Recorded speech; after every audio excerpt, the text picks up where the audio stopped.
Hi friends, ఈరోజు హైదరాబాద్లో India match గెలిచని చెప్పేసి ప్రతి ఒక్కరు ఎక్కడ చూసినా కానీ టపాకాయలు బాంబులు పేలుస్తున్నారు. ఆ, నేను కూడా క్రికెట్ అభిమానినే. జహీర్ ఖాన్ లేక బౌలింగ్ చేస్తాను నేను. అండ్ తను లెఫ్ట్ సైడ్ వేస్తాడు, నేను రైట్ సైడ్ వేస్తా. సేమ్ సేమ్ పిచ్ సేమ్ అలాగే ఉంటుంది. స్ట్రైట్ బౌలర్ వేసేవాడిని. కానీ బయలకి ఏంటంటే అదృష్టం కొద్దిగా చేయి ఆపరేషన్ అయ్యి క్రికెట్కి చాలా దూరంగా ఉన్నాను అనమాట. క్రికెట్ అంటే ప్రాణం నాకు, పిచ్చి. ఒక ఆట ఆడేటప్పుడు ఒక బౌలర్ వచ్చేసి ఎట్లేదంటే నా గోల్ ఎప్పుడైనా కానీ మిడిల్ వికెట్లు వేసిపోవాలి అనే కసి ఉంటుంది నాకు. నా పేరు జాన్, అదే విధంగా ఉండేది. జహీర్ ఖాన్ లేక నేను సెలెక్ట్ చేసుకుంటాను అనమాట చిన్నప్పటి నుంచి. కానీ ఈ సందర్భంలో అందరికీ ఒక చిన్న మాట చెప్పాలనుకుంటున్నా.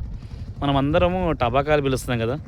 ఈ మనకు పక్కలో ఉన్నటువంటి చెట్లపైన ఇప్పుడే ఒక పిచ్చుకలు వేసిపోయింది అనమాట. అంటే పక్కల బాంబు వేలిస్తే పిచ్చుకలు వేసిపోయింది కదా. అయితే మనం అందరం సంతోషంగా ఉన్నాం, అది ఓకే. కానీ ఆ సంతోషంలో పక్కవానికి ఏమైనా నష్టం జరుగుతుందా, లేకపోతే ఎవరికైనా ఏదైనా బాధ కలుగుతుందా అనేది ఒకసారి థింక్ చేయాలి. ఎందుకంటే అలా ఇండియా గెలిచింది, ఓకే, సంతోషం, హ్యాపీగా ఒక చిరునవ్వు హ్యాపీగా ఉండు. ఆ సందర్భంలో ఏం చేస్తుంటే ఆ బాంబులు కాల్చే టైంలో దానికి పెడుతున్న డబ్బు ఉంది చూడు, ఆ డబ్బు వచ్చేసి రోడ్డు మీద ఒకసారి బయటికి వెళ్ళండి, వీధులు వెళ్ళండి. పేద ప్రజలు ఉంటారు కదా, వాళ్ళకి వచ్చేసి ఇప్పుడు అంతేందుకు రోడ్డు మీద చాలా ఉంటారు, సిటీలో టౌన్లో చాలా ఉంటారు అనమాట, చాలా ఉంటుంది కదా. అలాగ ఒక బెడ్షీట్ ఇప్పియండి, పోయి వాళ్ళకు అన్నం పెట్టండి. ఇండియా గెలిచింది రా భయ్, నా ఇండియా గెలిచింది అని చెప్పి ఆ అన్నం పెట్టండి వెళ్ళి. ఏంటి అసలు కాల్చడం ఏందంతా? ఆ స్మోక్ వల్ల ఆక్సిజన్ పోతుంది, మన ప్రాణాలు మనమే కొని తెచ్చుకుంటున్నాం కదా. ఇది ఏంటి సమాజం? ఇదా ఇలానా? మన స్వాతంత్రం వచ్చింది కానీ ఇంత స్వేచ్ఛ స్వాతంత్రమా? కొన్ని రూల్స్ అని ఉండాలి. అదే వేరే నాకు ఎందుకో మీరు మీ ఆనందంలో నేను కూడా నేను కూడా ఫీల్ అవుతున్నా, హ్యాపీగా ఫీల్ అవుతున్నా. కానీ మనం హ్యాపీగా ఉండి మన వల్ల ఒకరికి ఇబ్బంది పెట్టడం అనేది ఇది కరెక్ట్ కాదనిపిస్తుంది. నా వ్యక్తిగత ఫీలింగ్ చెప్తున్నా, మీ ఫీలింగ్ కూడా ఒకసారి చెక్ చేయండి. ఎందుకంటే ఆలోచించండి, మనం అందరం క్రికెట్ అభిమానులం. ఈరోజు ఇండియా గెలిచింది హ్యాపీ. కానీ ఒకసారి నవ్వండి, హ్యాపీగా ఫీల్ కాండి. అంతేగాని మీ హ్యాపీనెస్లో పక్క వాళ్ళకి ఇబ్బంది పెడుతున్నాడు, అది కరెక్ట్ కాదు. ఎందుకంటే మీ బిల్డింగ్లో పక్క బిల్డింగ్లో హాస్పిటల్ ఉంటారు అనమాట, వాళ్ళు ఆపరేషన్ చేసుకొని వాళ్ళు ఇలా ఉంటారు. అంటే థింక్ చేయాలి, యూనివర్సల్ థింక్ చేసిన తర్వాతనే కదా వెళ్ళాలి. ఎంతోమంది పేద ప్రజలు ఉన్నారు. మీరు ఖర్చు పెట్టిన డబ్బు ఉందడు, ఆ డబ్బుతోటి మంచి పనులు చేయొచ్చు. దాంట్లో కదా మజా ఉంటుంది, దాంట్లో కదా కిక్ ఉండేది. ఏంటండి ఇవన్నీ? సమాజం అంతా ఏమిటి మనం ఉండేది? మన భారతీయులో అండి మనము. ప్రతి ఒక్క విలువలు తెలుసండి మనకు. ఆ విలువలలో వచ్చేసి ప్రతి ఒక్కరు టపాకాయలు టపా టపా టపా టపా టపా వేలుస్తారు. ఏంటది? సమాజం ఇదేనా? మనం నేర్చుకున్నది ఇదేనా? మన జ్ఞానం ఇంతేనా? ఏందండి? అచ్చుయంత్రాన్ని కనిపెట్టింది జాన్ గుటంబర్ కదా. ఆ అచ్చుయంత్రంతో ఏ రాతలు రాసుకోవాలి మనం? ఏం రాసుకోవాలండి మనం? తెల్లని మనసులో మనం ఏం రాసుకుంటే అదే ఉండిపోతుందండి. మనసు తెల్లగా ఉండాలి, మనం తెల్లగా ఉండాలి. ఏం చేసినా కానీ ప్రతి ఒక్కరికి అయినా కానీ నేను చేస్తున్న సందర్భంలో ఎవరికైనా కీడు జరుగుతుందని సరే ఒక చిన్న మాట ఇస్తా. ట్రాఫిక్ జామ్ అవుతుంది కదా, ట్రాఫిక్ జామ్ అవుతున్నప్పుడు ప్రతి ఒక్కరు కియ్యం కియ్యం కియ్యం అని అరం కొడతారు. ఆ ట్రాఫిక్ జామ్ అవుతుంది కదా, నా వల్ల ఈ ట్రాఫిక్ ఏమైనా జామ్ అయ్యిందా, ఈ ట్రాఫిక్ జామ్ అయ్యిందా అని థింక్ చేయాలి. నేను ముందెళ్ళిపోవాలి, నేను వెళ్ళిపోవాలి, నేను వెళ్ళిపోవాలి, నా జాబు, ఆ డ్యూటీ అదేంటగా నా వల్ల అక్కడ ప్రాబ్లం ఏమైనా జరుగుతుందా, ఈ తప్పు నా వల్ల ఏమైనా జరిగిందా, ఎందుకు తను వస్తున్నటువంటి ప్లేస్లో ఇలా ఉండాలి కదా. ఎందుకు ఇలా థింక్ చేయట్లేదు? ఆలోచించండి. మనం మాట్లాడుతున్న మాటకు ఆ కట్టుబడి ఉండాలి. ఆ విధానంగా ఉంటేనే మనం హ్యాపీగా ఉండగలుగుతాం. ట్రాఫిక్ జామ్ చేసుకోవడం ఇది మన ఇండియాలో ఉన్నటువంటి వాల్యూ ఇదా?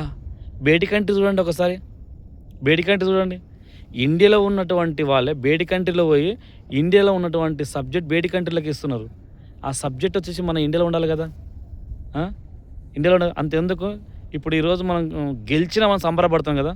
ఒక్కసారి ఆ కంట్రీకి వెళ్ళి చూడండి, ఆ కంట్రీ ఎలా ఉంటుందో. న్యూజిలాండ్ వెళ్ళండి, చూడండి ఎలా ఉంటుందో, రోడ్లు ఎలా ఉంటాయో. అప్పుడు బాధ రావాలి నీకు. ఆ కంట్రీలో చూడండి ఎడ్యుకేషన్ డిపార్ట్మెంట్ ఎలా ఉంటుందో, అప్పుడు బాధ రావాలి. ఆ కంట్రీలో చూడండి ఒకసారి హెల్త్ డిపార్ట్మెంట్ ఎలా ఉంటుందో, అప్పుడు బాధ రావాలి నీకు. సంతోషమా? ఒకడు ఓడిపోతే నువ్వు నవ్వడమా?